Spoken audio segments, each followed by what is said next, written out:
Hi Earth Signs, Taurus, Virgo, and Capricorn. Welcome po sa ating channel. At ito ay yung weekly gabay tarot reading for August 12 to 18, 2024. This is for your career and money, Taurus, Virgo, and Capricorn. Please be reminded kung naka-resonate kayo, comment down. Kung hindi kayo naka-resonate, ibigay niyo po sa iba kasi general reading po ito. This is for you, Taurus, Virgo, and Capricorn ngayong August 12 to 18, 2024.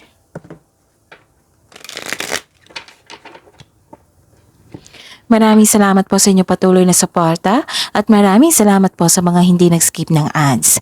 Gamitin ang reading na ito bilang gabay lamang. Sa mga hindi pa nag-subscribe, subscribe na po kayo at click bell notification para malaman nyo na may bago tayong video. Para sa mga gusto magpa-reading po, may lumabas dyan sa screen nyo ngayon.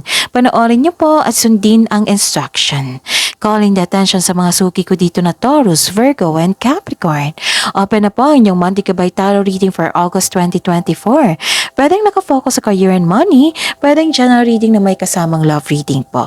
So message me for schedule. Maraming salamat.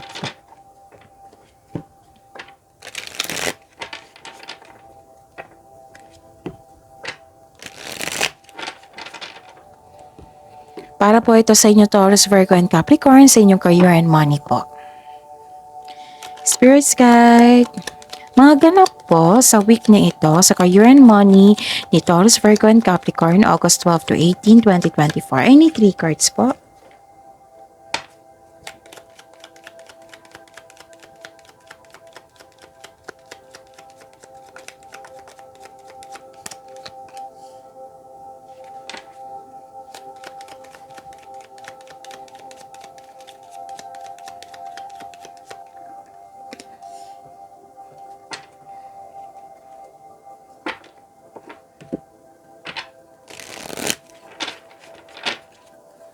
Spirits Guide, message siya po para kay Taurus, Virgo, and Capricorn sa career and money nila ngayong August 12 to 18, 2024.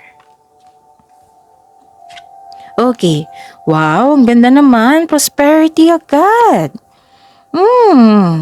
Gagawa kayo ng malaking desisyon. So, reminder lang po na kung gagawa kayo ng desisyon then konkretong plano muna, okay?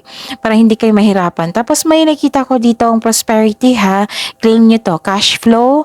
Pwedeng marami kayong customer ngayon, kliyente, proyekto. Basta may expected kayong darating na malaking na pera. Pwede na itong desisyon na ito ay makapagbigay sa iyo ng malaking pera. Tapos nakita ko dito na may pag-uusap dito regarding sa property. Pwedeng ibenta or anong tawag dito? Or bumili. Okay? And the message is have an eye for beauty and uncover hidden charms. Seek and you will find. And helping hand, naging generous kayo dito. Need others to assist with services. Increase productivity. No one can handle it all. Busy rin si Taurus, Virgo, and Capricorn. Ano po ang energy ni Taurus, Virgo, and Capricorn sa career and money nila ngayong August 12 to 18, 2024? I need 2 cards po. Yun, reminder ha na kung may repeating message last 4 days at saka ngayon, bigyan niya ng atensyon at solusyon. Kung maaari po, solusyon at aksyon. So, kumusta ang energy nyo? Busy nga. Sobrang busy nyo ngayon. Maraming gawain. Magta-travel po kayo. Pwedeng lipat bahay to ha, or lipat lokasyon sa inyong trabaho or career change. Pwedeng ganun. Wag po daw hayaan na ma-distract kayo sa nakaraan. Move forward po daw kayo. Tapos may decision dito ha, nag-decision kayo dito. Oo. Okay. Career change ang nakita ko dito and financial stability. Itong career change na ito ay magbibigay sa iyo ng financial stability po. Spirits Guide. Possible blessings po para kay Taurus, Virgo, and Capricorn para sa kanilang career and money. Okay, pagbabago to kasi may career change. Wow, ang ganda. may harmony, pagkakaisa, nagkasundo yung dalawang tao. Pwedeng, ano to ha, contract, new contract, signing of contract. Pwedeng pag-level up nyo kasi nagkasundo kayo eh. Ito yung malaking pagbabago sa inyong buhay, sa inyong career and money, which is very good. Sobrang very good nito. Okay, bagong simula ito ha. Pwedeng paglalakbay talaga to eh. Sobrang busy nyo oh. Kanina pa ito. May parating na exciting opportunities po. This is a chances for your career and money para mas mapalago pa. Okay? Sobrang busy, growth and stability nakita ko dito eh. At nagkaroon ng pagkakasundo yung dalawang tao. May commitment, promises, may deal. Spirits guide. Challenges po na ma-overcome ni Taurus, Virgo, and Capricorn ngayong August 12 to 18, 2024. And the clarification of this card po.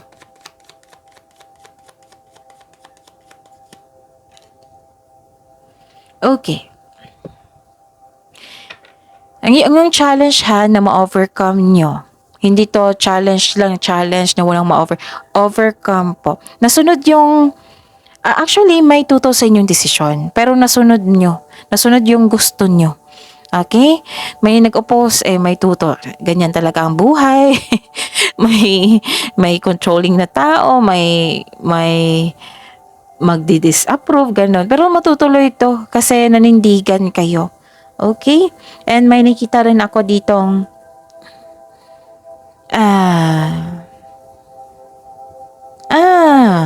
don't worry kasi may away dito, right? Magkakasundo naman kayo dito at the end of the day. Na yung challenge lang is magkaroon ng away, pero magkakasundo kayo niyan.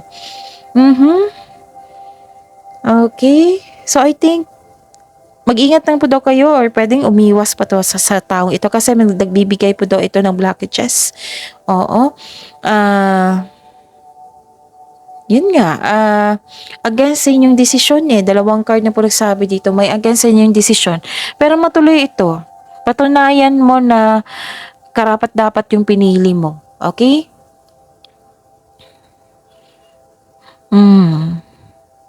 So, yun. Okay, so yun.